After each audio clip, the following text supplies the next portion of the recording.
Yes, yes, yes, people. Good afternoon for some, good evening for others, and good morning for the rest of you. It's the Armoury TV. We're back with a midweek special. It's the mid-season player ratings.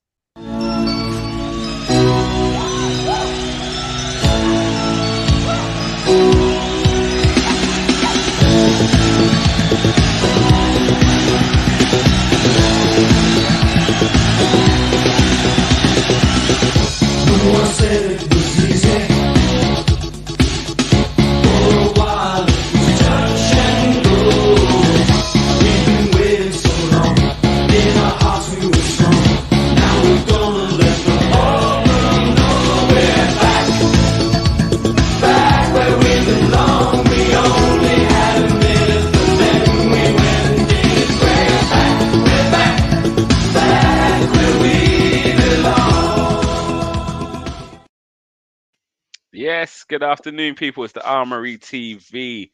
How's everyone keeping? We're back, as I said earlier. It's the mid-season player ratings for the Arsenal squad.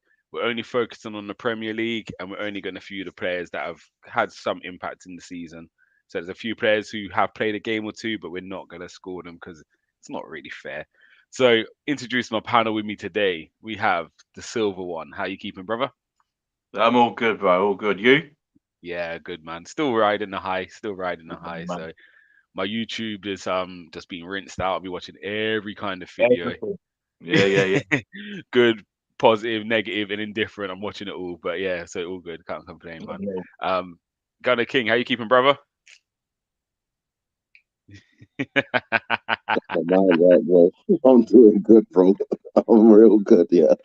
No, man. Yeah, buzzing. Still buzzing. Yeah, Like, I hear that. I what a hear season that. we're having, man. Great Yeah, season. for real, for real. And yeah, big up guys in the chats. Brady's already in the building. I heard he's doing housework and listening to us. So, Brady, if you can get near your phone, just throw player ratings in when we give it as well. We could love to hear you guys' views on what you score these players this season so far. So, yeah, and then no further ado, let's just get straight into it because we're gonna have a lot of conversation about some of these players. We're gonna start off at the back. The guy they call Aaron Ramsdale, Silver Fox. Give us a score and a few words on what you think of his season so far for Ramsdale. Yeah, he's had a good season. He's made some important saves. Like, obviously, there's one game that sticks out, and that was against Tottenham. He was at his best then. Yeah, he's made some very important saves. Not, I reckon, compared to last season, I think he made more saves last season. Right? We were Definitely, facing definitely. a lot more pressure than we are this season. Let's get it right. But yeah, I'll give him a fair. I'll give him a fair rate because he's made some really important saves. Yeah, I agree with you.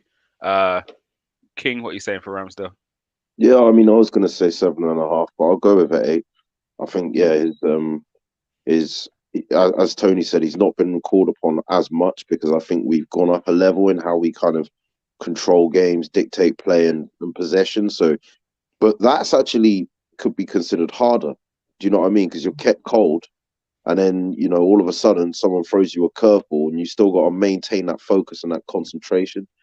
I think he's a really effective communicator and good at delegating tasks of where defensive duties need to be carried out, and his distribution, I think, this season's gone up again. It's got better. It's got even better. Like his ability to help us play out the press is amazing. Yeah, And yeah, I mean there have been some mistakes in there, but I think when you factor in, all of these elements, I'd still say 7.5 to an 8. let's do full scores today. We're not gonna half score, so we round All you right. up to an 8. All right, Yeah, love that. And yeah, for me, I'll give Ramsdale an 8, and I agree with both what you said. I think the fact he hasn't faced much shots isn't his fault. It's a good thing that Arsenal are playing better. But as King said, sometimes the concentration of a keeper gets questioned, and we've seen keepers in the past who just switch off. Do you know what I mean? And he hasn't really shown that. He's made one mistake I can remember is the United one, the second goal. Um, he may have made some earlier in the season. I can't remember anything stand out. And it's one of the ones he hasn't done anything stand out. Like last season, he pulled off some worldies. This year, he hasn't had to, but actually, he hasn't made mistakes, and he does look a bit more composed on the ball. So, yeah, I think at 8 as well. I agree with you. He seems like King said, he organises his defence well, doesn't he? And I think he sets a high standard for the back line as well. You see when things go wrong, or if someone miscommunicates, or and he comes and calls for something, and then someone heads out, he doesn't like it. He sets a high standard. So yeah, I think for us, he's been very important. So yeah, 8 for me. So I think that's 8's all round, isn't it? Yep. So Ramsdale gets an 8. Lovely. Let's move on. That was a nice, easy one. We're going to move. Gunner King, you're going to go first, and we're going to talk about Ben White. I'm going to go with 9. I'm giving him a 9. I think he's been outstanding. I think he's been one of our unsung heroes, one of our stand-up performers. I'm struggling to think about which right back in the league has been better.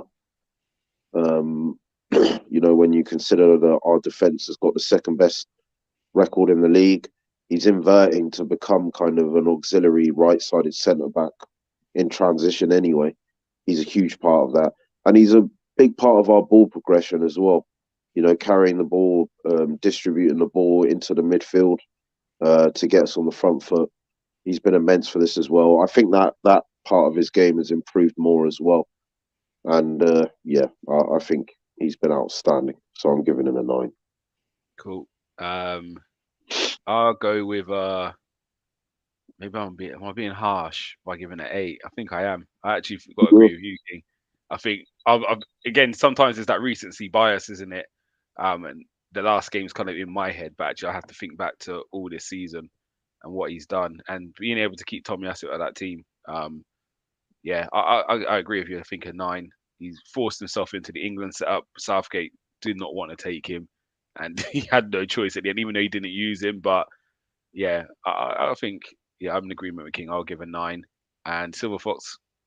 Yeah, I'll give a 9 as well. We mentioned it in the last stream we done, how he's made that position his own as well. I think he was only there to fill in because Tomiyasu wasn't, right at the start of the season.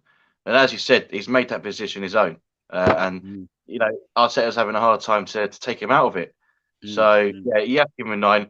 Yes, the last game does stick in your head. It was probably one of his worst performances of the season, but he's been consistent throughout, and you can't say any better than that. So yeah, definitely a 9 for me. I love it. So what I'll do is I'll go through the scores once we average out. So if we all give 8, so it's an 8. If one gives a 7, one gives 8, one gives a 9, it'll work out as an 8. And we put their scores in as well. So all 3 of us have agreed Ben White gets a 9. So that's his rating for this show today for his mid-season review. We move on to someone who's played back up to him, Tomiyasu. I'll go first on this one. A little disappointed with Tommy, if I'm in all honesty. I think the games he's played, he's done okay, but he hasn't shown me why he deserves to get back in that starting 11. I know he's had injury problems, so it's, do you know what I mean? He's just probably feeling his way back into it. But sometimes I still expect a little bit more from him when he does come on. So I'll give him a 7. That's for me. Silver Fox. He hasn't played as much as we mentioned, but when he's come on, he's been playing in different positions this season. He's been coming at right back, he's coming at left back, he's even coming at centre back at times. To try and close the game out, and he's done it well for me. He has done it well. You probably would score him down just because he hasn't been playing consistently enough. But yeah, maybe 7's fair. I might be edging towards an 8, but I'm gonna let Gunner King sell it to me because I got a feeling he might go for an 8. King. I think the Liverpool game, he was outstanding when he played on the left. Totally marked Salah out of the game. Yeah. I think there have been some shaky moments, but I think that's due to him kind of playing his way back into fitness and building up his confidence again after losing his place to a centre back who's not even a right back. Like that. But that can definitely dent someone's confidence. And I thought he did all right, against United. I know, like people. The first 10 minutes, he looked shaky as hell. Yeah, but people look at the goal look at the goal as well and think, oh yeah, well him and Ramsdale messed that up. But if you look at like the rest of the game, like he was back to his usual self. But I think I will probably side with the 7. Yeah. I think the seven's fair, like a fair reflection. Cool. So let's get his score in there. So big Tomiyasu, Love the guy. 7. Love the guy. Yeah. Right. Let's go into the centre backs.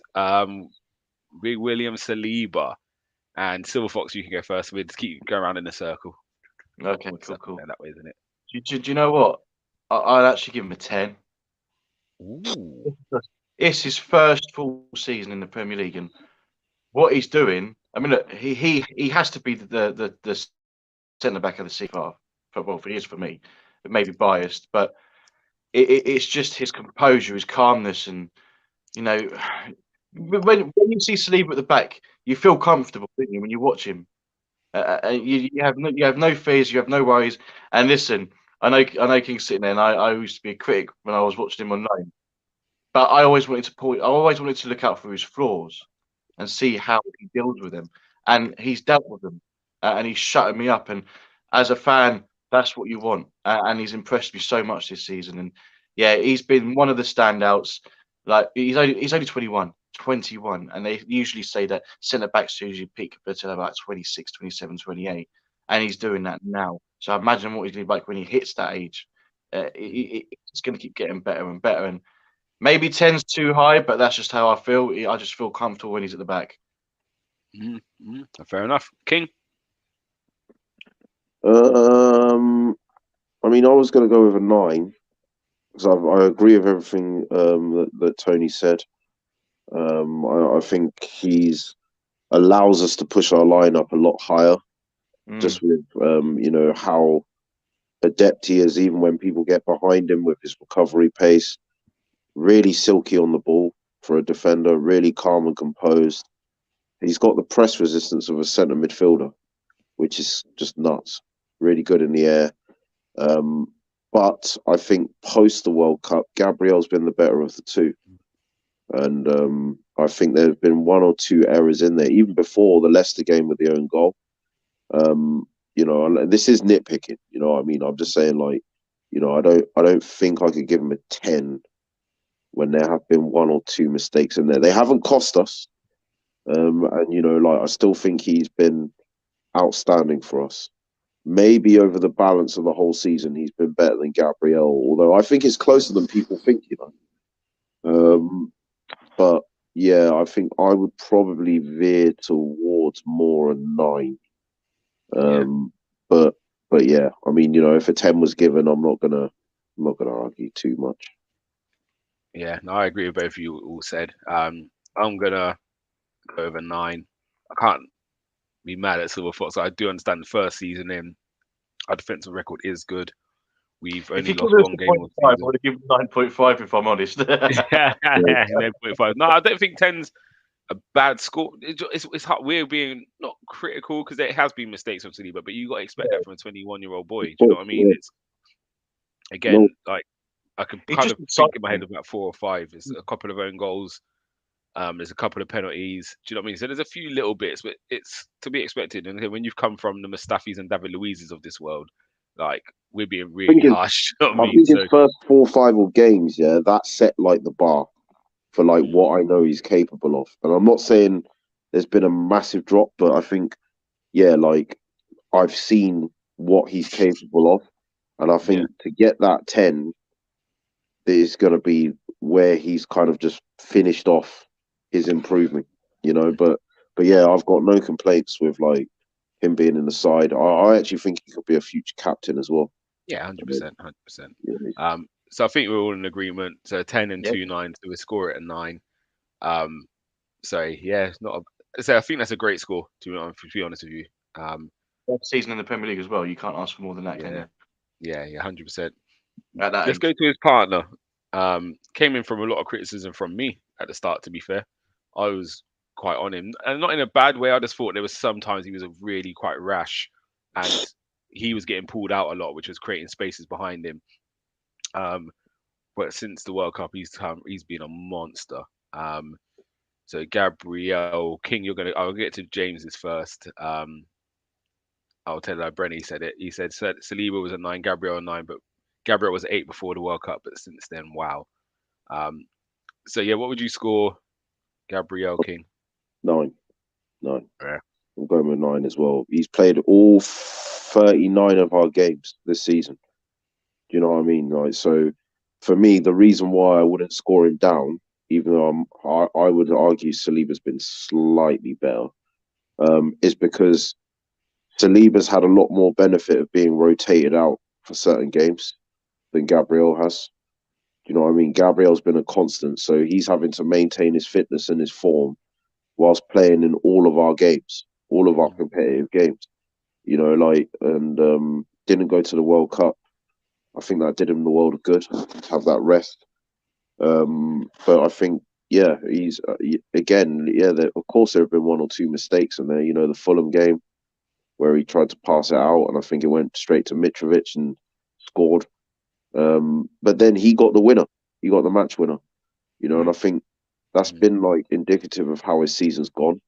Do you know what I mean? Where, you know, he's stepped up in big moments to when it matters. I think his display against Harry Kane in particular at White Hart Lane. You know, I sat down and watched a comp video of that afterwards of all of his defensive actions in that game. He absolutely bodied Kane, bro. Like it was picked that as well in one of your TikToks. Bro, yeah, like literally, bro. Kane had he got no change from him, and he did it in both games as well. Actually, you know, like, and I think he stepped up massively. I think the mistakes in his game are reducing. I think he's getting a better control of his temperament as well. You know, he's quite hot-headed. He's got that South American dog in him, but we know that comes with a tinge of a, a will to kind of be a bit too fiery and not kind of channel your aggression correctly. It's becoming a lot more controlled, and yeah, I'm not scoring him down over Saliba. I think they've both been immense. Yeah, Second best defensive record in the league, second most amount of clean sheets in the league. And you know what I mean? Like, he's the more experienced of the two, and he's 25 for goodness sake. Yeah, I agree with you. So you scored him a 9, is that correct? Yeah. Yeah. And yeah, for me, it'd be the same score. As I said, I was quite critical of him at the start. But equally, I think his role is the harder role to play than Saliba's, in all honesty. He's the proactive centre back, isn't it? Yeah, so I played taking all the risks, isn't it? Yeah, 100%. So he's got to go and, don't get me wrong, Saliba goes and wins his fair share of headers, but Gabriel is the one you look at to get on the front foot. I used to play the sweeper role, and as long as I was communicating well, my job was easy sometimes because I got everyone else to do my work for me, and I just picked up the ball in space and passed, and I looked like the best because I didn't have to get in any physical 50-50 battles or be risk running down the channel. Do you know what I mean? I could just sit in a position where I could just look after everything and let everyone else go and duel with people, and that is the harder role to play because you're 100 all the time. You're kind of battling with someone. Do you know what I mean? So, yeah, I feel a 9 definitely deserves a 9 this season. And again, he is the oldest of the back two, so you're looking at him for the leadership and how Arsenal play. Because again, I see James's top 5 this season, so he's gone Stones, Gabriel, Saliba, Botman, Lissandro. I don't know about John Stones being the best, but maybe I'm just missing something. I haven't really seen enough from him. But what Arsenal have over Newcastle, we play a bit more expansive, so our centre backs are isolated more than Newcastle. Newcastle were quite a tight unit. So that's why, yeah, for me, Saliba and Gabriel deserved ultimate kind of praise because it's not like we're playing negative football to keep the clean sheets and defensive record looking better. We're playing the best football in the league. So there is times where them two are 2 against 2 at the back, and they're coping with it really well. So, yeah, 9 from me. Silver Fox. Yeah, I have to be in agreement, and you know, I'd only echo what you guys are saying. And I think we're going to see more from him now. This signing of Jakub Kiwior is going to push him even more now because he'll know that there's a player there now that can take his place at any moment. So, yeah, I have to agree with all you guys have said. A 9, he's been a lot better this season. He's improved a lot. And, you know, like I said, he's cutting the brain dead moments that I always used to point out in the old chats. Going, what's he doing? He's doing this again. No, and, you know, I can trust him now. Before I couldn't. But the more I see him, the more he's playing, the more I'm you know, having faith in him now. So, yeah, it's just credit to the player. 9 is a fair score for me. Love that. Right, we move on. We're gonna throw this guy in, Bobby Holding. I'm the first one up with this one. Um, Now I don't think he started in the Premier League this season. Correct me if I'm wrong, but I don't think he started in the Premier League. But he has a vital role to play when games are tight and we're trying to see it out. He comes in, and this is why I've included him. And for that purpose, I feel harsh scoring him higher than Tomiyasu personally, but he's come in and done exactly what we needed at them times when he's come in. So I'm going to give Holding an 8. Real useful squad player. Looks like he gets on everyone in the dressing room. Probably is like a father figure for some of them players. He's been there for so long.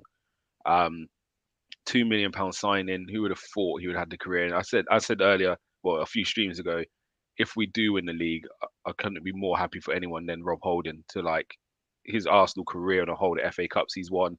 For him to grab the Premier League would be like you said, I would feel it for him. Do you know what I mean? And I know Silverfox, you're the biggest Rob Holding fan, so yeah, for me, he's doing what he needs to do. I think if there's an injury to the centre backs, I don't think he starts. I think Ben White comes in, Tomiyasu plays on the right. But his role is when teams are coming at us, we need someone big and physical to win headers and put the body in the way. No one really does it better than him. So for that, I'll give him an 8. Silver, talk to us about your boy. The way I see Rob Holding this season is similar, which is going to be strange to say because Rob Holding's still only like 26. But he reminds me of Martin Keown in the Invincible season. Mm-hmm. Yeah. He'd come on, shore up the games. He almost missed out on the middle, but he got that final game in the end, didn't he? But yeah, Ray Parlour's winding him up. yeah. But yeah, I agree with you. He comes on and he just does a job for you. That's all you can ask for. And like I said, like I said before, I said if he was to leave with that medal, I'll be well happy for him. Because I think this will be his last season. I mean, the signing of Kivia says that. That's the trustee who's on loan, and we've still got players coming back. So I think this will be his last season. But look, he's doing what he'd done at the tail end of last season, coming on, shoring things up. I think you're right. I think if there was an injury to Saliba, it'll be Ben White that comes in, and then Tomiyasu coming in the right back position. But again, he's still the option to come off the bench to make sure that the game, he closes the game out for us. So 100%. I'm going to agree with you the score. Of course, I am. I'm going to give him an 8 as well. Yeah, definitely. Yeah. All right. And before I put the score up, Connor King, what are you saying about Holding? I would have given him a 7. I think, yeah, like he's done his job when he's come in. Not really put a foot wrong. But yeah, I just don't feel he's done enough to get an 8. All right. I'll tell you what, we won't half score, but it can end up as a half score if that makes sense. So that's cool. So yeah, keep talking to us about Holding. Do you expect to see him? What's happened there? Next season, or do you think this is his last season with Arsenal? Again, it maybe come down to if he's happy to take 5th choice centre back or not. But I didn't realise he was so young, Tony. I didn't realise he was 27. I just checked it. So he's still got good years, and I think he would probably do very well at another Premiership club, wouldn't he? So I think he deserves to be playing a lot more. Yeah. And like I said before, like a Fulham or a Villa, a mid-table team, Mm-hmm. Yeah, definitely. I just think, yeah, like you've got Ben White, you've got Saliba. People forget as well that with Tomiyasu, you've got another option that can play centre back. That's 3 right-sided ones, and now we've got Kivriel and Gabriel as 2 left-sided ones. I just think that group that has got everything, like that blend. I don't see Holding displacing any of those. Like I would. I don't think his job will be to displace. I think his job will be to just be extra cover. Because again, if you're looking at this, him as cover or Trusty as cover. If you're Arteta, who would you rather have as your 5th choice? I just think. Look, we're never going to be a club. We're not an oil club. Do you know what I mean? Like, I think the money we could get for him and reinvest in, say, a Fresneda, someone who's younger, who's got like more potential upside. I'm all for having a big squad for the Champions League, but for me, I just think I want players that can compete with the ones that are in the first 11. Like I just don't see him competing with those three right-sided centre backs, and also in terms of how we play now with a high line. I'm not saying he's slow, but he's not the quickest. Do you know what I mean? Like he's not. It's not conducive to playing with a high line. Like I don't think like the way he defends is necessarily 100% suited to Arteta's system anymore. So I personally think I would, and for him as well. Look, he is good enough to go and play at another team. Like 100%. yeah, man. I think at the end of the season, I think with him, Cedric, and Mari, we should like kind of just let them kind of Yeah, I think if bids come leave in, I on think they high. go. Yeah, Yeah, I think if bids come in, they definitely move on. It's just because whether I yeah, think whoever now comes in. you've got Gabriel, you've got Zinchenko, they're 25. Do you know what I mean? They're going to start hitting 26, 27. You've got Ben White, who's 25 as well. I think these are the leaders in the defence now.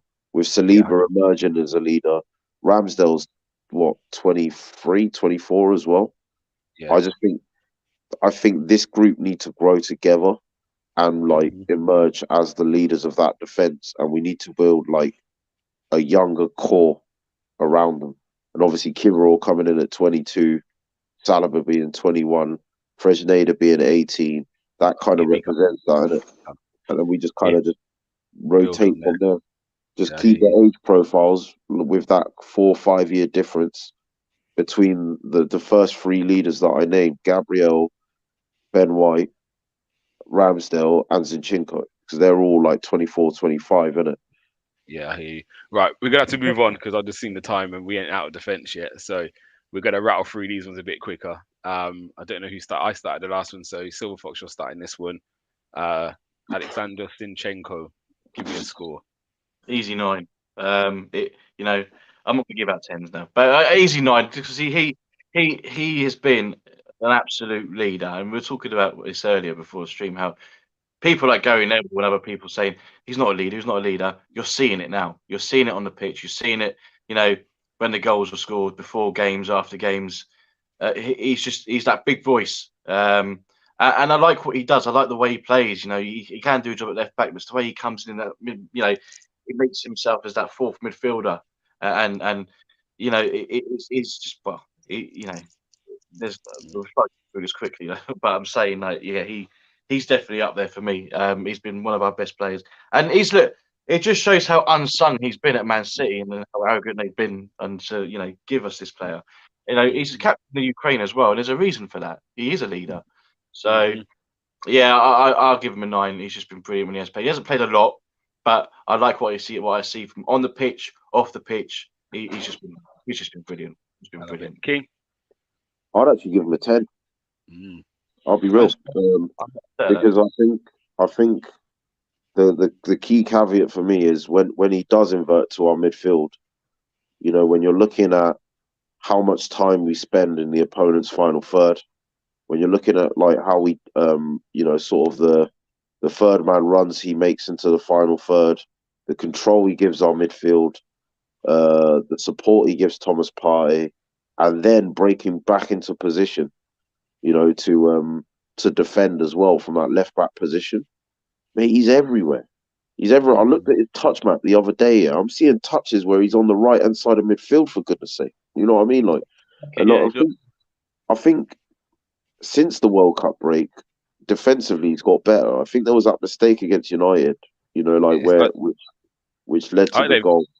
I don't think he's been better. I think we are so quick to jump on players.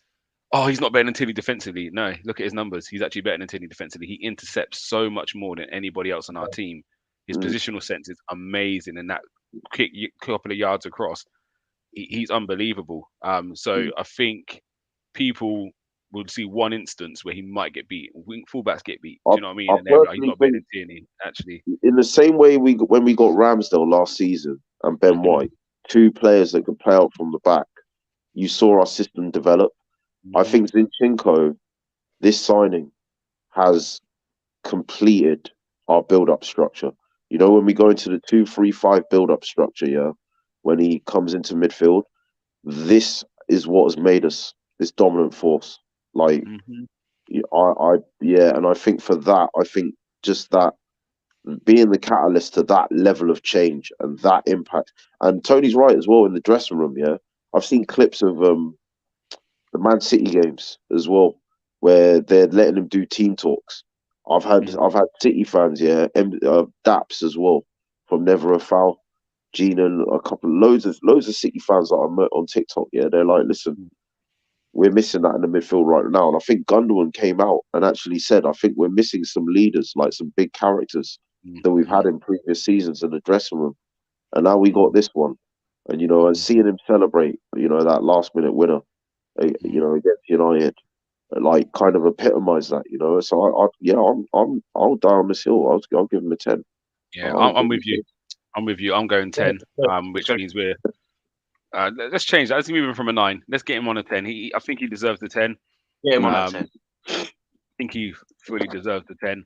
And I think what also people aren't giving him credit for is the risky passes he plays, and that's the most important thing. It's the hardest thing to do sometimes in football is beat the press, and get players in space open. And his passing into the midfield is unbelievable. He cuts out 2-3 players sometimes with a Paul into Xhaka, who can then get turned and get us running at their back line. And it goes without saying, like, that's what we missed for years. I've been calling it for years. When I said I wanted a midfield player, I needed someone. I didn't care about power, strength, and all of that malarkey. I want someone who can break a line with a pass, because Ozil's best form come with Wiltshire or Cazorla playing behind him, because they could pass in the ball. When Ramsey played there, Ozil's game wasn't great. When Xhaka played there, Ozil's game wasn't great because they couldn't find him the passes in them areas of the pitch where he can hurt you. And Zinchenko does that. He's unbelievable. So for me, it's a 10.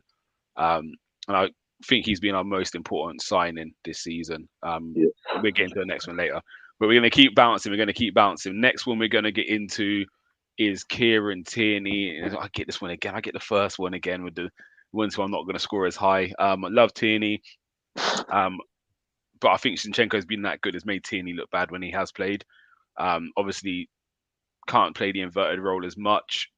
So I'm not expecting him to do that. But even when he's been on the left, he hasn't been as potent as I've seen him in previous years, which seems mad to say about Tierney, if I'm honest. I'm gonna give him I want to give him an 8 because I really like the guy, but I'm gonna have to be honest and give him a 7. I don't think he's delivered enough for me this season.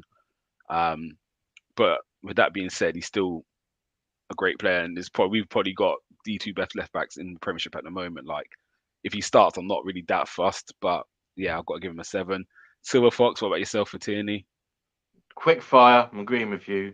Agreeing with everything you say. 7. Yeah. King? Yeah, I think 7. So. Cool. So we're going to update Tierney score. We'll get that done in a second. Right. Just hear this one from James. Hear me out. What he's about to say. I'm not saying he's anywhere close to Iniesta, but he has so many of his characteristics as Iniesta, how he turns players, reading of the game and passing. Yeah, we're not going to dissect it, James, but I hear what you're saying. Like, I hear what you're saying. Pyro's destiny's in the building, but James is giving Tierney a 7, and he said the style of the team evolved past him, a major asset to move on in the summer. And Pyro's saying 6 for Tierney. Right, I'll get that score in. We've said 7 for Tierney, but let's move on to the centre midfield general, Thomas Partey. Silver Fox, it's all yours. He's been the man for me. This one of many, obviously, this season. I would give him. I'm going to give him a 9 because he's had some shaky moments, but you forget about those because of what he can do during the game. He can change it up just like that. His passing, his movement, his everything about his game. Everything about his game. He's been so important, and it proved. When we missed him against Man United in the game at Old Trafford. How important he is to the team. And do you know what? He's scoring more bangers this season as well. He had a bit of a problem with that before, and now he's just finding the back of the net. He's upped his game massively. I think that's probably due to the consistency now. He's not getting as injured as he usually does. Touch wood, it stays that way. But yeah, I'm going to give him a 9. Love it. I still think there's more. King, what are we going for, Partey? We're going for a 10 again. I'm going to be real. For me, we've not lost any games with him starting this season in all competitions. That is as well, by the way. we've only dropped points against Southampton and Newcastle with him in our starting 11. And let me tell you something about this brother. Yeah, this brother is a complete midfielder. Yeah, like this brother can pass, this brother can tackle, he can intercept, he's press resistant, he can beat a man with his dribbling and his close ball control. He can shoot. He's got 20/20 vision with the passing, and his presence, the way he's imposing himself in that midfield, um, has become so significant that again, we can push higher up. Players like Odegaard and Jack are in this new kind of structure in build-up that is a 2-3-5. They can feel comfortable pushing higher up the pitch, but he can contribute in that build-up as well. When he's breaking lines with his passes as well. Like Zinchenko, he's got a real good line-breaking pass, and his diagonal switch of plays as well that he uses to bring the wide men into play as well is exceptional. I hear you. For me, I have to give him a 10, bro. Okay. Pyro is saying no tens. Tens are perfect. No player's been perfect. You're not going to get perfect. That's just Travis. Travis, you know what he's like. Yeah, no one's perfect. I love Partey. I do. And even when he has his sloppy moments, he gives the ball, he kicks the ball out of play about twice a game, like where he just misplaces a pass. But he's so nonchalant with it. That's what it is. But even on his worst days, so against United is probably one of his worst performances, and he's still the best midfielder in the park. Like that day, there's no one like yes, Rashford beat him for one, but still he's the best midfielder on the park. Like everything goes through him, and he's like King saying his presence is. I think players just know I'm not really going to get much joy against this guy. Like, and he surprised me with the pace when he caught Anthony the other day as well. I didn't think he had that in him. So, yeah, I said no half scores, and it's going to be me who wants the half score. The thing is that you got to give some half scores because look, He it's like I said, he has had sloppy moments, but he has moments. He doesn't have sloppy games or really outstanding games. He has both of them in him in games, so it kind of catches each other up, doesn't it? yeah, I think but again, he doesn't really make much mistake. He's got the high pressure role. He's got the Yeah, highest pressure role in the team. Do you know what I mean? It gets bounced into he him deals under with it in the game. immense pressure, and he Yeah, deals with it. Like I think we've seen actually he's got to get a 10 because I think he gets the 10 for me for when he's not playing. You realise how good he really is and what he brings. that's Um, fair. so yeah, we're gonna give him overall of the 9.5 because you gave him a 9, we give him 10, but it's all good. I think no one could be. Yeah, I'm happy with that. Brenny saying he should be a 10. James thinks that do we play him in centre midfield if we bring in Declan Rice? This guy loves the Declan Rice shout. He loves it, man. Bless him. Right, let's move on from him. Let's go to Granit Xhaka. Let's get a start at King. Give me your score. I'm flitting between 8 and 9. I think for me, I have to go with a 9. I think I do have to. I think the way he started the season was immense. I think till about October, November time, he was probably our best player. I'll go as far as to say that. I wouldn't really say he's dropped off either. I'll just say like other players have emerged stronger around him. Do you get what I mean? Yeah. So for me, he's not put a foot wrong. This change of role that he's playing is something else. It's really bringing out the best in his game, and he's a real leader. I think when we scored our first goal against Tottenham at the Emirates, you see him huddling everyone in. Kind of like giving the Gerrard, we don't let this slip up kind of talk. Yeah. But his talk was actually effective, unlike Gerrard's, who literally did slip up. But that's a different story. You know what I'm saying? Yeah. Like what you see with Xhaka, yeah, is just that. You know what I mean? Like he is the embodiment of the transformation of Arsenal. Like the metamorphosis that we've gone through. We emerging from the chrysalis to become a butterfly. When I think of what the turnaround that Arsenal Football Club has gone through, Granit Xhaka, he embodies that spirit, and he's been absolutely outstanding this season. And I was his biggest critic, yeah. And I will eat every slice of humble pie, yeah, just knowing, yeah, that he's actually humbled me as a human being as well. You know what I mean? I try not to be as critical as players in the same way that I used to, bro. And that's not even just my players, that's just players in general. I hear that. You don't know, innit? It was a system issue for him, bro. It was never a question of his quality. But now we got the system that can get the best out of him. He's so important. Yeah, Well, I'm gonna go with 8. I still see a lot of deficiencies in this game. I know I'm gonna get a whole lot of abuse for it, and I don't really care. I still feel my thoughts don't change. He's important. He's the best we have in this team at this moment in time. But I just feel he's been very consistent. But I think again, it's a consistent 8. It's never. I think he's been 10. like in terms of Like, consistency levels, he's been our most been our consistent player. but He's not been a more consistent player. Like when you're talking about there even being a mistake in Partey or Saliba or Gabriel, there's been none in this guy. Well, there has been one. I can call it, but I'm not going to just single them out like that today. But I also feel roles are important. So if you've got the least pressured role, you're going to make least mistakes. So the mistake, if Partey gets caught because he's playing out from the back, is a lot harder for him to deal with than what others have to deal with, and that's where I think that's why for me, Zinchenko and Partey get the bigger scores because they're in a high pressured role. They get everything started. If they don't start it, the other 4 or 5 ahead of them then can't do what they need to do. Mate, making that cross to Nketiah, that's pressure, bro. Getting that ball right. That's not pressure. That's just having quality. That's quality.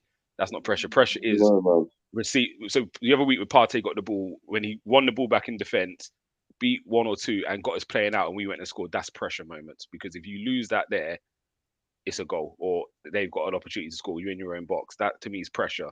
Anything in the top half apart from penalty is not really pressure, because I always say the keeper and defenders are under more pressure than anybody else on that pitch, because you make a mistake as a keeper, it's highlighted different. If you make a mistake as a striker, do you know what I mean? If Nketiah gives the ball away and then Partey wins it back, we're not really talking about it the same. Whereas if Saliba loses that ball and they score, we're now saying Saliba's made a huge mistake. So there's difference in roles, and his role, he's playing it really well.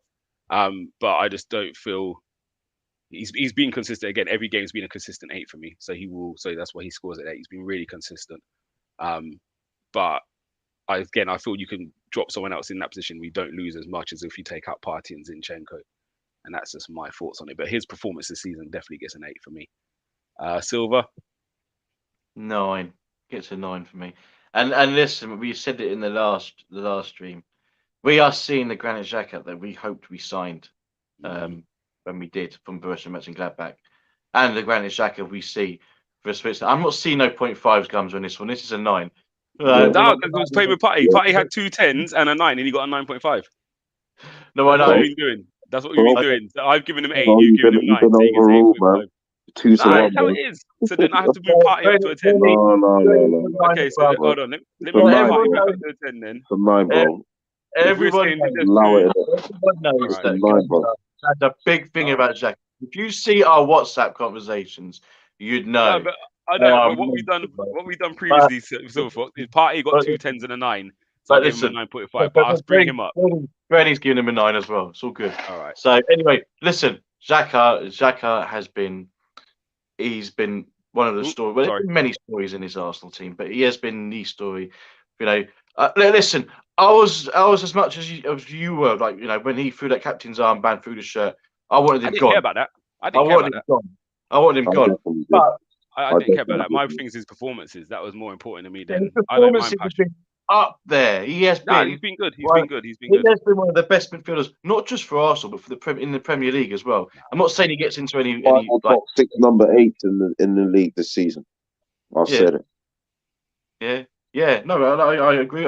Listen, I want someone now, to name 6 players playing in that interior 8 role that have been better than Xhaka this season. Yeah. But you also have to look at who he's playing with, innit? This is what I keep telling people. This Oh, anyways. it makes a difference. Oh, It makes if you're But he makes a difference to them as well. I'm not saying that, but as if you can look at Nketiah playing this year to Nketiah playing last year, the systems, and even Xhaka playing this year to last year. We look at Europe when Nketiah plays Europe compared to when he's played Premier League, 2 different players because of what he's playing around. So these young players look up to him. He's a leader. yeah, He's a leader in that team, and we don't just see it in football matches. But what we watch on telly or if we're there, we saw it in All or Nothing in the documentary from last season. That he's the guy that he's standing up in the changing room. He's not the captain anymore. We know that, but he's the voice. He is the voice of that changing room. And for me, he is the captain by de facto, like by proxy. He is captain in that club, bro. Like, and he's one of the reasons why Odegaard's the face, so that we stay face, with not giving him the armband because he threw the armband on the floor. But he is all but in name captain of Arsenal Football Club, Gumsa. That's what you need to accept, bro. No, he's not. But anyway, we got to move on. He's definitely not. Tony, if you finish, I'll let you finish what yours. We've got a 9 on there now. I'm happy. It's a 9. He can have his 9. Right, we're gonna skip Onene and Sambi Lukonga. We just ain't got time for them to. Now, Jacob, they haven't played much, to be fair. Obviously Onene's had a big injury. So we jump past them. We go to the captain. Put some respect on his name, man. Martin Odegaard. And is it me first? Yeah. Oh, how do I'm gonna give him a 9. When he's on form, it should be a 10. But there's just been a few games where it's kind of just bypassed him, and I haven't seen. I can't remember what games exactly, but it was middle, maybe like October time. He wasn't doing when what he he's was coming doing back from injury. I can't remember. I can't exactly remember. But it might be before. I can't remember if I'm honest. I'll have to go back and find them. But there was definitely a few games where he just wasn't imposing himself on the game, and that could be because teams set up to stop him, or whatever it was. But there was just a good few games where I didn't see enough from him. But on a whole, he's been a great signing and great leader. So yeah, he'll get a 9 from me. And again, them roles where you're in front, it is dependent on you getting service in the right times in the right areas. And if the service isn't coming to you, it can nullify your game. So I appreciate those guys can also have quieter games because of how opposition's set up. But yeah, I think he's been immense, but just can't get a 10 from me just yet. This season. So 9 from me. Silver Fox. I think he's been one of the best attacking midfielders in the league. No, he has been the best attacking. I agree with that 100%. 100%. I agree with that. I'm giving him a 10. I don't care. I'm giving him a 10 because he's the one. He's the one pulling all the strings. Yeah. Don't necessarily do it from his voice, but it's what he does with that football on his feet. He pulls all the strings. He's just. Look, we went into depth with him about him in the last stream, so I won't go again. But for me, he has been one of the standout players for Arsenal this season.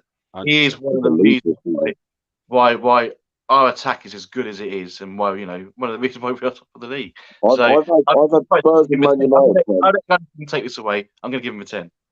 I've had Spurs and Man United fans say he's been the best player in the Premier League this season. Yeah, 100%. There's no denying that. There's no denying that. He's getting a 10.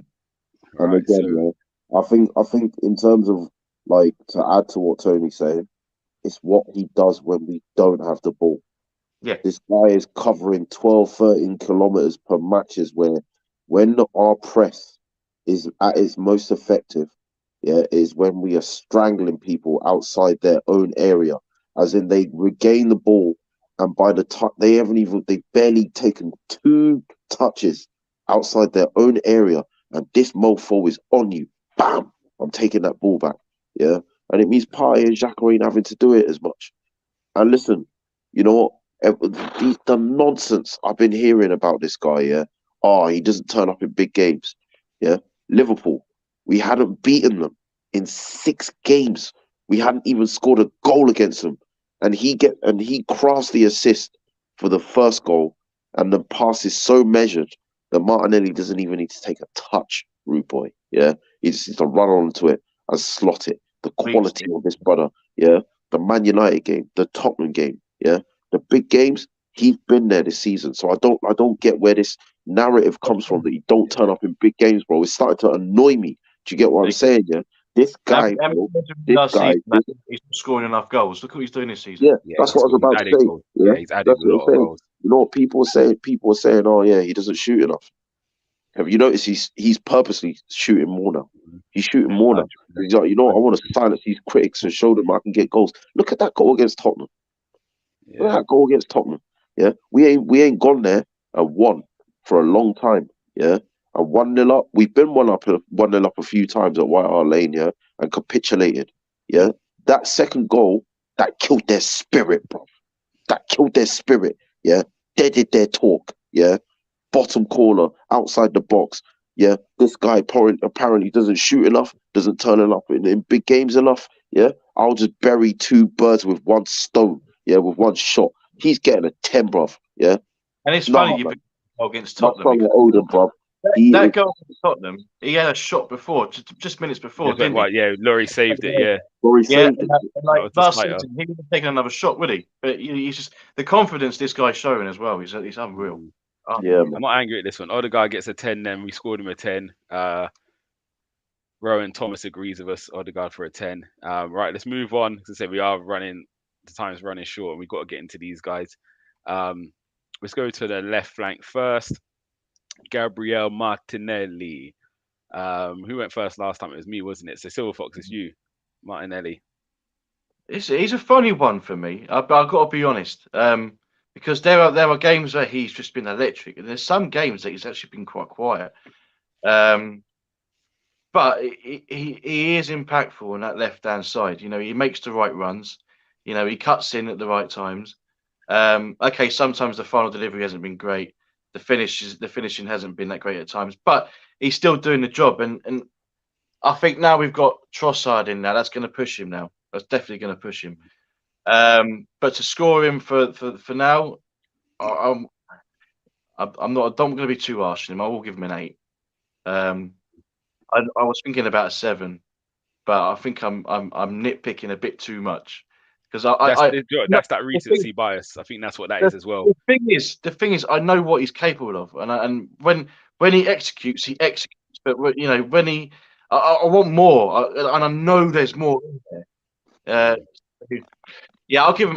Listen, I'm going to give him an 8. I'm going to give him an 8 because he's come up, you know, with some clutch moments this season. So, yeah, King 9. 8 from 9. 9. Listen, I think since the World Cup break, I think where he travelled as well, you know, with the Brazil team, I think maybe we've seen a slight drop off there, and we got to remember, like, since last season, he's held down that left-hand side, with very little rest. I don't think there's he had a lot of rest until the end of last weekend. Smith Rowe played majority last season. No, but Smith Rowe played earlier on, innit?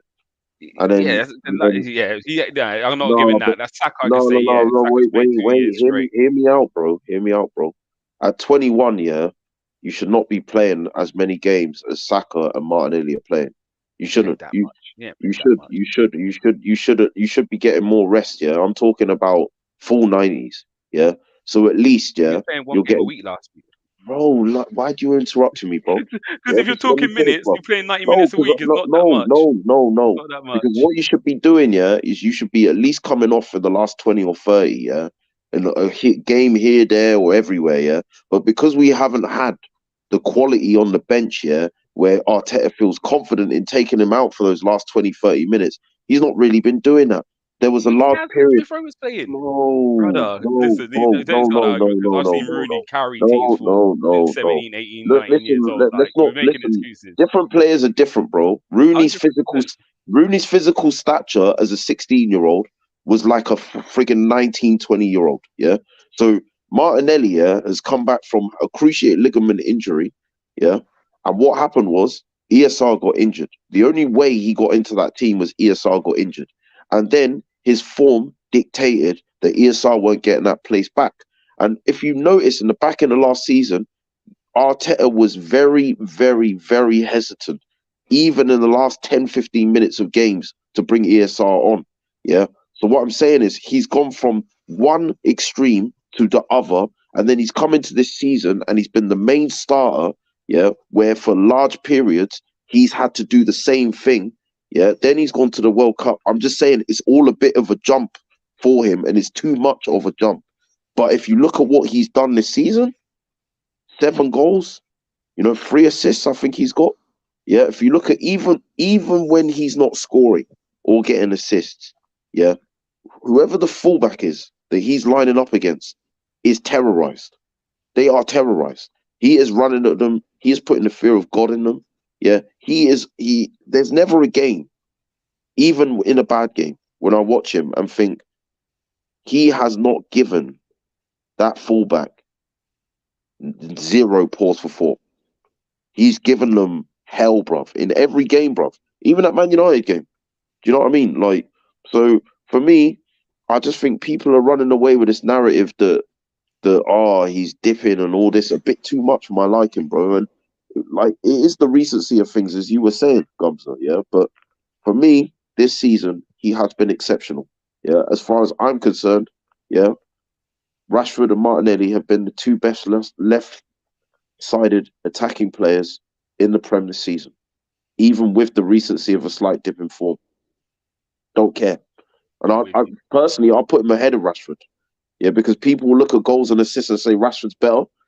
Go look at the metrics, yeah, for pressing, yeah, for winning the ball in the attacking third, yeah, for chance creation, yeah, for big chances. He smashes Rashford, bruv, in all of these departments. Yeah, so I'm not having it. He's getting a 9 from me. That's cool. I'm gonna settle on an 8. Yeah, I feel he's been. Start of the season, he was on fire. I feel, and again, there's just been games where, again, you all know me and how I look at things. I do look at things a bit different sometimes. I just see elements of just the game understanding. And don't get me wrong, I agree with King says he gives you 120% every game. Defensively, he works his socks off. And again, it sets the benchmark, which is what I love at this Arsenal team. Nothing drops below. And the same with Odegaard, nothing drops below this work rate now. So anyone coming in, you need to match this first before you even think about playing in this Arsenal team. And I think that's why you don't see sometimes Vieira as much and other players, because actually they're not going to work to the base standard that Arteta's setting. So that there is without a given. Do you know what I mean? It's propelled us to where we are. It set the standard. But yeah, I just feel there's some games where the decision making sometimes from him, and again, this could be me just nitpicking. But yeah, that's the only. I'm not saying we're marking him down, because I think 8's a very good score for a 21-year-old who's cost us 6 million. Like it's, do you know what I mean? The standard he set compared to what we've seen £100 million players set is night and day. Like he's gone clear of those guys. So this is not me being harsh on Martinelli. I don't feel. I just feel it's a fair score of what I reflect on his season so far. He's had some real high moments, and he's had some games where, again, I'm looking to score him a 6. So I have to average it out, and I'll go with an 8 for him. But I'm not against anyone that says a 9, to be honest with you, because again, the fear he brings into fullbacks is ridiculous. I just don't think he's been the same level as your Odegaards, your Zinchenko's, and the guy we're going to get into now, which is the big Bukayo Saka. And King, you go first. So overall, Martinelli scored an 8 from us. 10. Saka is a 10 from King. Don't want to hear no arguments. Do you know, I don't think we need to spend any time on this guy. Like, job done. Let's move on. It's job done. Yeah, it is simple. If it's not Odegaard for player of the season, then it's look at Bukayo Saka. Look, the first player to score in 3 consecutive games against Manchester United, yeah, since Thierry Henry and Lundberg. Yeah. You look at the last calendar year, yeah. Let me tell you something about the last calendar year. He got more goals and assists than any player in Europe under 21 years old. Yeah. He created more big chances than any under 21 player in Europe in the last calendar year, bro. He's been doing this for the longest. People ain't been realizing, yeah. They ain't been putting respect in his name, yeah, because we came 5th and not 4th. Let me tell you something, bro. He's already equaled his goal tally for last season. Yeah, there's only 4 players in Europe, yeah, in all of the top leagues that have got more than 7 goals and more than 7 assists. And when you see the players like Lionel Messi, like Mbappe, yeah, like these man, yeah, Like, what's that telling you, bro? Like, He, 21. he's so good. He's unbelievable. And again, it's this all round game. Again, Luke Shaw has had a good season this year. I'll be honest. He's played centre back, left back. Luke Shaw could do nothing but moonwalk at the Emirates. He Yeah, just backed up and backed up and yeah, backed up like he was a Jamaican dancer. The man was backing up all day long. Like he didn't want to get near the guy. Saka had him on absolute toes. This boy is unbelievable. Again, he can take the ball with pressure on him. If you put him in space, he'll turn and they go at you. First touch, you come inside you, he'll beat you on the outside. Any way you want to go with him, he's on a different planet. And I still think starting people to move a lot as well, yeah, where like Ben White's overlapping him and then he's making a sudden dart inside. He's finding space in the inside area more, like almost like in transition becoming a 10 player. Like so that he can pop shots off from Fred balls into the box from there as well, bro. Bro, he's a it's the monster, bro. intelligence of him as well. His Yeah, game understanding and intelligence, Very, and that's where very. he's above Martinelli for me. His intelligence off the ball is unreal. I'll tell you what I feel like about him as well is that he's not the biggest, but it's the No, way he's he can strong. shield. Not It's the way he can shield the ball. yeah. he's You know, not the ball is- Declan Rice, bro. Did you see that in the West Ham game? Told The Declan build up move to that goal twice. game. He moved it's him up, bro. And Yeah, Declan's a strong brother, you know. yeah, yeah. Powerful. Told him go yeah, gym, bro. Go eat some hard food, bro. Yeah. for real. I I love agree with you. So I we got love Saka on a 10. We're gonna keep moving on because we're over the hour mark. Luke Um, needs to score. I know Tony's happy with a 10, so Saka gets a 10. Rowan Thomas is in agreement. We had Fabio Vieira there. I'm going to give him a 7. Can you just get a score? We ain't going to go into much. We haven't seen much of him, and I think that's why he gets a 7 from me. I wanted to get him, but I think he just needs a bit of time to adjust to the Prem. Anyone angry at a 7 for Vieira? Silver Fox, happy with a 7? I like him. No, I no. thought I'm he- cool with that. I think he should get an 8. To be honest with you. You reckon? Do Yeah. you know what my argument is Arteta can't trust him in the big games yet. So you look at the Newcastle game, he should have been coming on, and there's a reason why he wasn't. And I like what I've seen of him. I think there's huge potential I in think there. based on what I've But seen from from him, this like season, can you? We go 7.5 then, Silver. Is that happy? Happy with that? I can live with that. All right, we'll go 7.5 for Vieira. Just because he's not played as much in the Premier League, but just to remind you of that goal against Brentford. Yeah, the goal against Brentford, the assist against Wolves was fantastic as well. And again, I think not no other player in our team would have seen that pass and executed it that way. He has got great quality. He's But an exciting prospect. I can't wait to see yeah, more of him. that's it. Yeah. I think we see the best of him. Not even next year, the year after is when we really start Well, we've seeing seen him. him in Europa and in the Cups. And Yeah.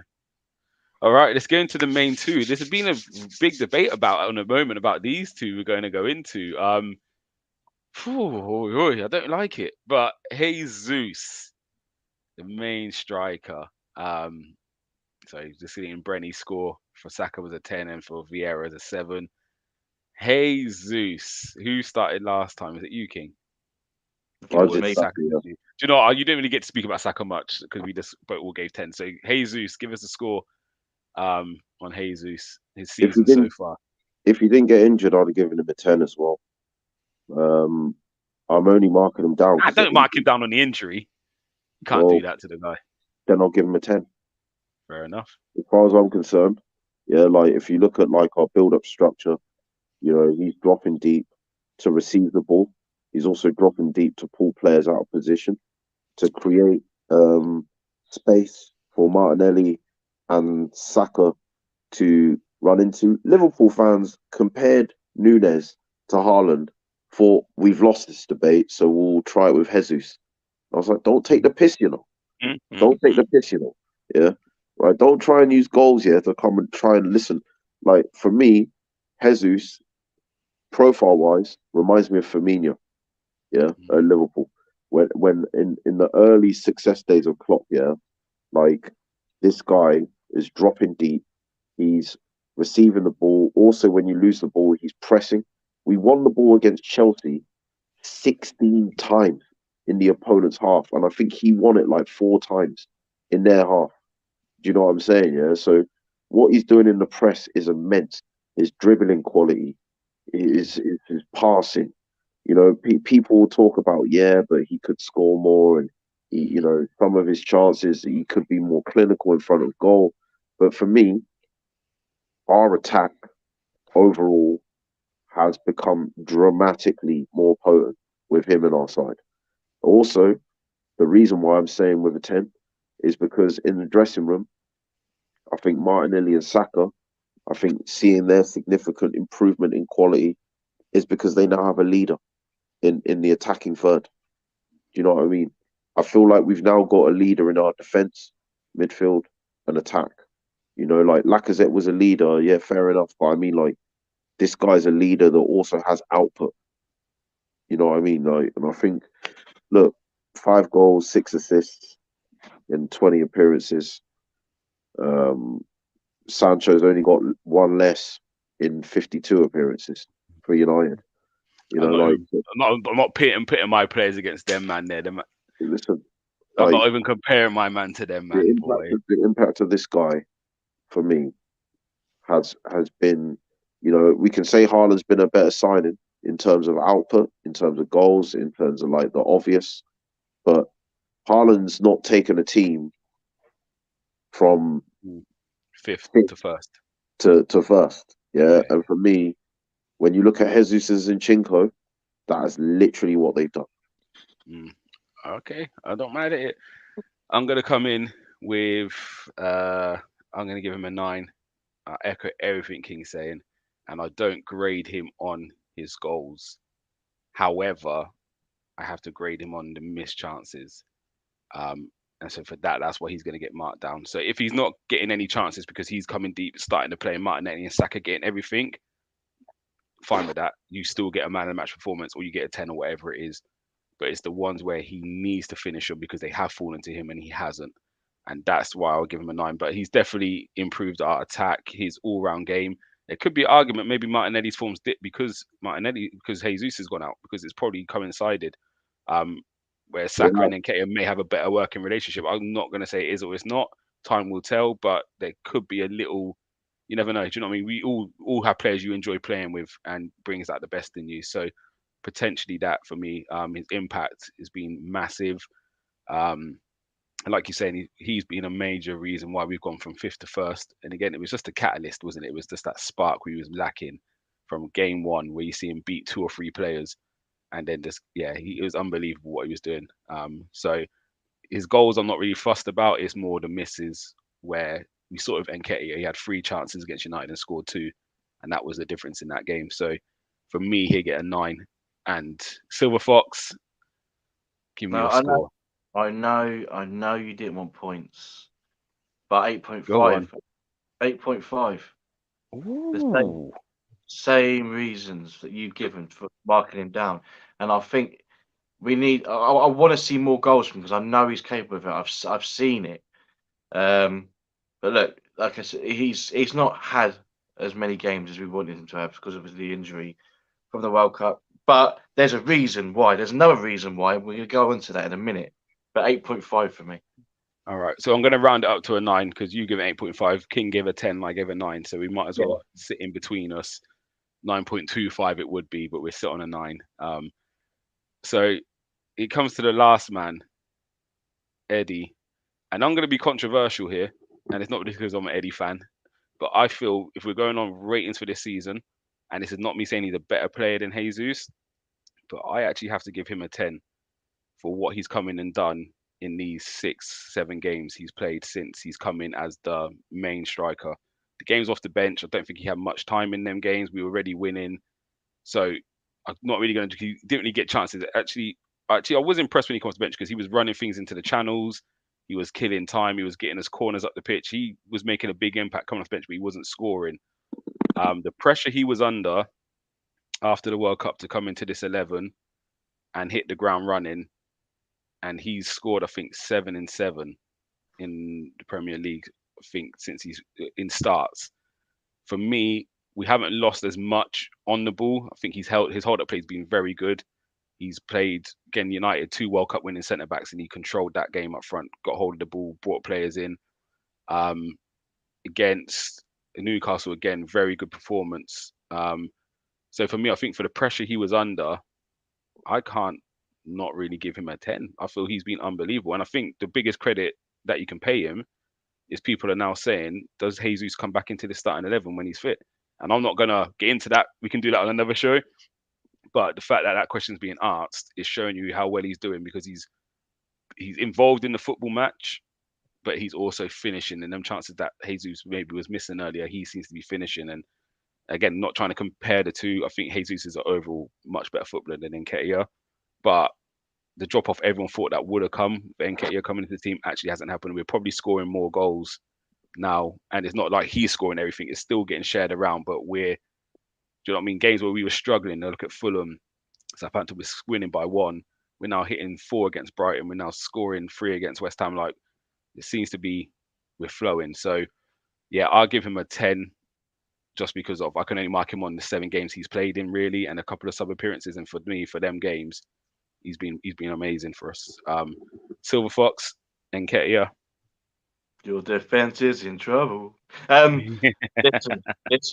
I give him Jesus an 8.5 because I was going to give Nketiah a 9, because I think he's been, and I know he hasn't played many games, but what he's doing at the moment, he's scoring goals, and and if you go games to goals, it's more than Jesus. Jesus is a striker, says Nketiah. So I'm basing that on that. Yes, Nketiah, he can do some of the stuff that Jesus is doing, not to the level of Jesus. No.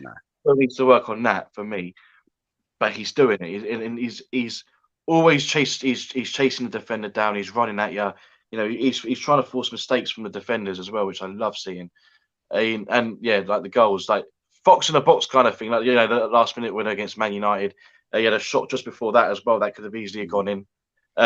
So look, I think he's been the striker in terms of goals. I think his hold up's not. It needs a little bit of work to, but his movement, his running. You know, he's dragging defenders towards him, which is allowing the likes of Saka and Martinelli and whoever to come in. So, you know, his all round game isn't as bad as people thought it was going to be. And what we love the most about it all is that he's proving most of us wrong, and that is all we can ask for. And I'm loving every single minute of it. And he's given me that Ian Wright vibe at the moment, the way he's scoring his goals and taking them and taking his chances. I love that. But that's why I haven't gone for a 10. I could have easily gone for a 10, but he still needs more games for me. He still needs to do a little bit more work on his hold up play and stuff like that. So that's why I've given him a 9. But I think, yeah, he just edges Jesus for me. Yeah, it's a hard one. I think it's the expectation, isn't it? I think that's where the scores come in a bit, because we're not expecting what we're seeing from Nketiah. And again, I think it's the pressure, and this run of fixtures was a difficult run. And yeah, so I get it. I get it. I think over a whole season, it probably wouldn't be a 10 from me, but because of what he's had to come in and do and endure at this moment, at this run after the World Cup, I think you have every right. Yeah, I think you have every right to feel the 10, because you know, anyone that's watched us long enough knows that you've been going on about Nketiah, and you've seen it. You saw it better than the rest of us. You knew he was going to do this, so I think that's why you have done, which I don't blame. King. Yeah, thanks very much, King. What are you saying on Eddie? You get the last say on Eddie. Score for this season so far? I'd go with a 9. I think, yeah, he's been he's not really put a foot wrong when he's come in. Yeah, I think he's been exceptional since the World Cup return. And yeah, I think I've always said, you know, I think he's a better finisher, you know, than Jesus. But just Jesus's all-round game is much more impactful. But Eddie is closing that gap, you know, in terms of like how much his all-round game is improving. I think there was that one bit against Tottenham when he just first touch, drew the ball down out of the air, just ran into the channel. Do you know what I mean? A little popper move with Saka. You know, the balls are played a bit short to him. Player goes to close him down. He just does a flick off the ground. Yeah, like just loops over the defender, drops down, goes to run, gets fouled. You know what I mean? Like this guy, like his all-round game is dramatically improving. You know, like his ability to play back to goal and facing it, how he's linking up play with the players around him, his positional awareness, you know, his timing of his runs, his physicality as well, has dramatically improved. He's been doing a lot of gym work. Yeah. And you can see it in his upper body. I've seen a before and after picture, where you can see how much more kind of developed, he's become, sort of in the upper body and the torso area, and he's able to use that a lot more. He's not getting pushed off the ball so much anymore. And some of his finishes have just been unreal. The instinctive nature of the finish against The United, West, the West you Ham know, one as well. yeah, Spin and finish. the spin and And finish West Ham one was his best goal, I think. But mm, even to get a header, I do you like know that. what I I mean, like that against United United? first one United What I with the like was movement. he purposely stayed on the blind side of Bissaka Mm, because he has that awareness of that being a shortcoming in Bissaka's game. And mm, Bissaka doesn't scan enough.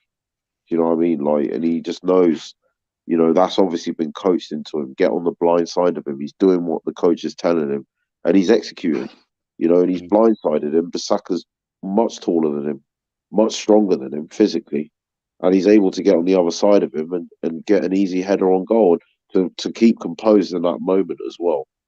It's big, Like, and it's big moments. This is what a lot of the yeah, questions wasn't it? Can he deliver in big moments? It's all fair and well scoring when you're winning 3-1, but when it's 1-0 down or 1-0 and you got to score the winner, can you deliver? And that he's turned the answered game a around, lot. man. Yeah, he got us back in the game nice and early. And I'm Yeah. not saying it's all him. The ball from Xhaka was unbelievable as well.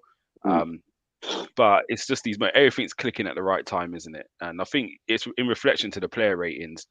I think it's a fair reflection on where Arsenal are and how we're playing football because the scores all around are very good scores. Do you know what I mean? So even if Martinelli's had two bad games, it just means Odegaard and Saka stepped up. And the start of the season, actually, it was on the flip. It was Xhaka and Martinelli who were Mm. carrying the fight at the start of the season more than Odegaard and Saka as such. So yeah, it's just time. You know what I mean? That all as a collective, we've come together really well, um, Yeah. and we're flowing. So we're just going to run through the player ratings quickly. King, you give me your player of the season so far because I know me and Silver Fox done this yesterday. So we scored everyone who's just joined in. We've got a few more people listening now than earlier, so we'll give you the earlier scores. We scored Ramsdale at 8. We scored Ben White at 9. Tomiyasu a 7. Saliba a 9. Gabriel a 9. Holding got a 7.5. Sinchenko a 10. Tierney a 7. Partey got a 10. Xhaka a 9. We didn't score Onene and Lokonga. Um, Odegaard got a 10. Martinelli at 8. Saka a 10. Vieira a 7.5. Jesus a 9. And then Nketiah a 9. Um, yeah, guys, give us your thoughts in the bottom if you feel we got any of them massively wrong. But King, just before you go, can we get your player of the season so far? Odegaard, Martin Odegaard, my son of He's giving Odin, it my his son son of of Odin, Capricorn. Yeah, El Capitan. my child from He was Valhalla. mine as Yeah, well. He was mine as well. listen, man, this guy for me, um, he's our best player. Like, it's just simple, like you could look at Saka's output and be fooled, in my opinion. But for me, without like Odegaard and him and the wide rotations that they undertake on that right hand side, that brings out the effectiveness of Saka. Yeah, if you take that away, yeah, then Saka, it will come at a massive detriment to Saka's game. Now, if you take out what he does with Partey, like I was saying, winning the ball high up, yeah, so Partey is not under so much pressure to win the ball all the time, then that significantly downgrades the effectiveness of Partey. If you take out that pressing intensity without the ball, Xhaka can't stay high up the pitch and he can't get in those positions that he can create the sort of chances he did against Man United. He is what we call a multi-phase controller. Yeah, he will drop deep as well between the defense and the midfield line, an early phase build up to receive the ball and then to progress it into midfield, and then he's bursting forward. He is involved in all phases of our build up. Yeah, and it's quite a unique quality, yeah, to have that much influence on Yeah, the healthy. all-round game of a team. Like De Bruyne is brilliant, when it comes to putting balls into dangerous areas, but he's not as involved, what I mean, throughout Man City's build-up. There's not that continuity of the early phase build-up, the mid phase, and then the final third actions as well. He's got all of it to his game, bro. For me, he is hands down our best player. For me, he is hands down the best performing player in the Premier League right now, bar no one. Argue with your fridge. And I'm going to. No, I totally agree with what you say. But again, it goes hand in hand because if let's for instance take Saliba. If we don't have Saliba in there, we have to step back 5-10 yards extra, which means Odegaard can't press the way he presses. So I think the best way to sum this team up is everyone complements everyone. Yes, And I think that's the most important thing. Yes, we can all have our favourites. We can all have who we feel is the most important player this season, best player. And again, we've had 5 guys on the stream, and only you and Silver Fox have agreed. Everyone else has gone for someone different. And again, it's just how you see football. Because I feel without Partey, Zinchenko, we can't give Odegaard and Xhaka the ball where they can hurt teams. So they're equally as important as Odegaard and Xhaka. And as I said earlier, without Saliba and Gabriel, we can't press as high because we need to drop back to protect. Without Ramsdale, we're not as comfortable. Do you know what I mean? It goes through the whole team from start to 1 to 11. And King, well, I will give you the credit. You said Arteta hasn't found his striker yet. Once Arteta, he hasn't brought any attacking players. Once he brings the 2 in he wants, you'll see a different Arsenal. And yeah, it seems like Jesus was the catalyst for that. And since then, we ain't looked back. He fixed the defense first. He was obviously happy with the Odegaard, and he was happy with that. And then it was like, I need a striker. And now he's got it. It's all clicked together. And this was part of the plan, wasn't it? So, yeah, big up Arteta. Oh, wow, we ain't scored Arteta. Sugar. We did. Right, we're not going yet. We did yesterday. King he's not player. He's not player. Yeah, King, give me Arteta score, and then we got to bounce. I know Silver Fox has got to go. 10. 10. I was harsh. I gave him 9. Yeah, you was harsh. I couldn't go over that. King goes 10. I went 10. Silver Fox went 9. But Fox, you've been overruled. You've been overruled today, Foxy. So I'll give him that 10. Yeah, guys in the comments as well. Give me Arteta score. Let's have a look. It was Partey Bissaka as the man right now. Yeah, everyone's got different opinions, and I can't argue with anybody's opinion on who's the best player this season or our most important. I actually can't argue it. I can argue for points for all of them. Do you know what? I'm just going to talk about Arteta, right? Because I'm getting sick of rival fans saying the same thing over and over again. Weren't you Arteta out like last season? We were bottom of the league at one point last season. We're not going to be happy about how things were going. Most of us were going to say Arteta out. But we're football fans. Any football fan would want to be proved wrong. We've stuck with him, and now look what's happening. And now we are fully behind him. Just for the record, I was never Arteta out either. I know you. I know. I was always Kroenke out. I said it. I've come out of it out of anger. This was the time I said it. We were bottom of the league. Tottenham were top. I was very, very reactional. I was not happy with what I said. Right? And you can't blame me for that. You can't blame me for that. Oh, how the tables. Oh, the turns tabled. Was the progress we've made during last season? Yes, albeit we missed out on the Champions League. And then we had the documentary. My eyes were open further. I could see what was going on. I could see what he was actually doing. And now it's all paying off. And we are all fully behind him. And do you know what? There's a lot of people who are like serious Arteta outers who have now turned around as well. And that's what we want. That's what we want. No one was going to be happy with what I saw at the first half of last season in the 8th and 8th. No one. Of course, people were going to say that. And the people had every right to say it. But people have every right to change their mind. Everyone has their right to change their mind and to go, do you know, actually, this guy, I was wrong. I was wrong. And do you know what?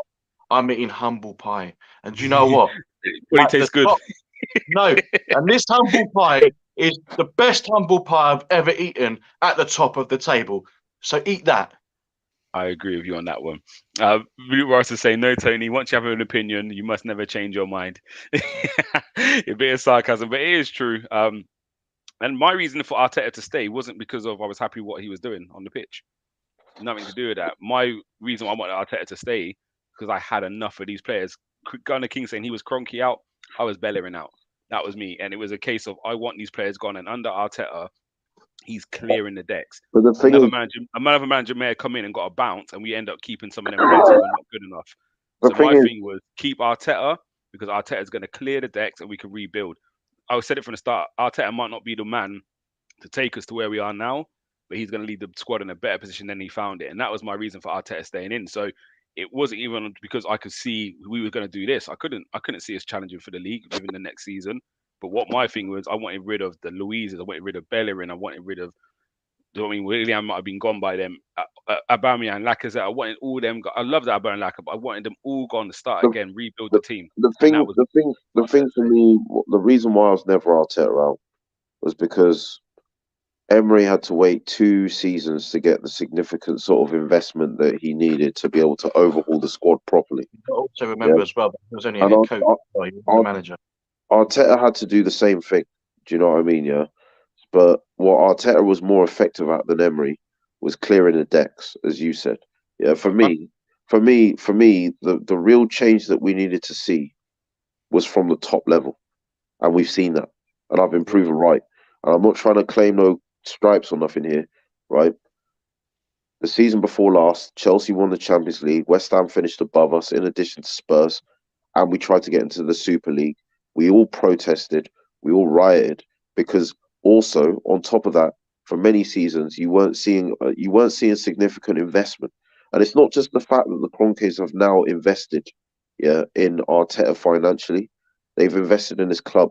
You see Josh Kroenke doing more interviews, being more vocal. You see the All or Nothing documentary happening, where they're being more transparent about some of the footballing decisions that are being made at this football club, where you're actually getting to know in more of an intimate detail what Edri's role is, what Vinay's role is, what Arteta's role is, what Richard Garlick's role is, what all the players' role and the coaches are, the player development coach. You know what I mean? Yeah, Questa. All of this, yeah. They what they've done is they have shown a duty of care to this club by being more open, more collaborative, more transparent about, you know what, there's been times where it's like, you know what, we're not going to spend the Mudryk money. And it's fine because I can understand it because they're being transparent about it. They're like, listen, it's going to break our wage structure. We're not ready to do that yet. This, that, and the other. We don't need money all the time, yeah. What we need, yeah, is just active involvement from ownership. And the reason I was never Arteta out is because you can change manager time and time again. But if you don't have that active involvement from the top layer, it doesn't matter who you have as manager. Because there's always going to be that disconnect, yeah, between the manager and ownership, which is going to permeate, yeah, between the disconnect between manager, players, and fans, yeah, and as soon as the ownership have changed in this level of active involvement in this football club, the relationship with the fans and the players and the manager and the ownership has improved. Yeah. And what that has done is that has fostered the sort of fighting spirit, yeah, that you're seeing. Yeah. Everyone is together in this journey that we're going on. Yeah. From Josh and Stan Kroenke to me and you being on this channel, to all of those players when they get on the pitch, to the manager, all the coaches, everyone involved with Arsenal Football Club. just a quick one. And that, my friend, is what we must commend. Yeah. Just a quick More one. than Just a anything. quick one. Off the back of what you're saying, because I do agree with a lot of what you're saying. I also feel some of it is just time and understanding. So I look at Arteta's role and Emery's role. When Emery come in, he was head coach. We had Sven Mislintat and all those guys, and that could have worked because a lot of teams were doing that role at the time where we run the club, you come in and coach the team, we buy the players, you coach them. So that was the kind of the role we went with. It didn't really work because again, at the time, was it Wenger was a bad manager or these were bad players? We didn't really know. Emery come in and had to find out the hard way that these are bad players, and he lost his job for it. Arteta come in, and then it was a case of right, we've tried that way. We brought in a proven winner in the Europa League and whatever else it is. We brought Emery in, it hasn't worked. So actually, maybe it is the players, and I think that's why Arteta was given the trust. I think if Arteta come in when Emery came in, Arteta would have got the chop. Yeah, because yeah. they wasn't going to back the plan yet. Arteta had to come in and say, listen, this is where the problem is. And then you saw Arteta's job role change from head coach to manager. And that was the biggest difference because it was actually a case of, right, you know what? We can get 10 managers. Conte might be able to get a little bit more out of this team, or Mourinho style will be able to get something. But actually, when we look at it as a whole, it's just papering over cracks all the time. We need to, we need to strip the wallpaper. We need to regrout it, do everything we need to do, polyfill the holes, and we need to start again. And that change of Arteta's contract, working alongside Eddie, that is for me is the biggest difference. Whether we see Josh and them, like I do agree, it's a lot nicer now. We're seeing them more, but I think the moment they made that change, missing attack left, and all that malarkey went on. But again, I think that was a time thing because we had Wenger for so long. We had to find our way after that. We were never going to get it right the first or second time with, do you know what I mean, the restructure of the club. But we've landed upon something, and now I'm seeing other clubs trying to follow our theory and our methods. And again, Arsenal seem to be, do you know what I mean? As always, we're the pioneers in this thing, aren't we? So it's beautiful. But Silver Fox, any other comments on that stuff before you go? Because I know me and King have spoken about the board and the differences. So anything on that, and then we're wrapping up for the day. No, I'd only echo what you guys have said. And like I said, the whole All or Nothing documentary did open our eyes a lot more. And we'll see what's happening now. It's that simple. It's just as easy as that. Love it, love it. Right, so guys, from us at the Armoury TV, that's our mid-season player ratings. As I said before, keep throwing your scores in if you watch it back. I know it's a long stream. We apologise for that, but we love talking Arsenal, and it's what we do best, isn't it? So, yeah, I think there's a preview coming tomorrow with Bobby. Or is it this evening, Tony? Friday, like Thursday. The match is Friday, isn't it? Where are we now? Wednesday. So yeah, Thursday, I believe. Yeah. Bobby will be back. Yeah. And you'll see the Twitter handles and that. We'll have a reaction show. Not sure if it'll be Friday or Saturday, but we'll be here.